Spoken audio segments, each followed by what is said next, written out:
मेरा बीवी के साथ झगड़ा हुआ,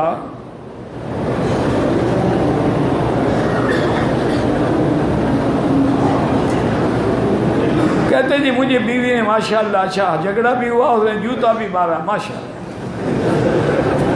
मेरी आंख के ऊपर वाले हिस्से में लगा, छोड़ो तलाक दो, कितने जूते और खाने हैं, छोड़ो दफा करो ऐसी मलऊन और जो खामद को जूता मारती हो।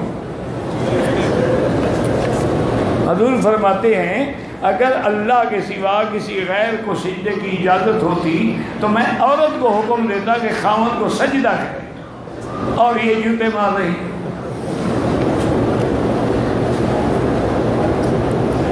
बहरहाल तौबा करे, और तुम भी कुछ आदी हो गए हो खाने पीने के, फिर गुजारा करो। अल्फाज में हमने ज़ुहर असर की 4 रकात पढ़ी हैं जमात के साथ। बहरहाल जिसने 4 पढ़ी हैं इंशाअल्लाह वो भी कबूल हैं, 2 पढ़ी हैं वो भी कबूल है, कोई झगड़े की बात नहीं।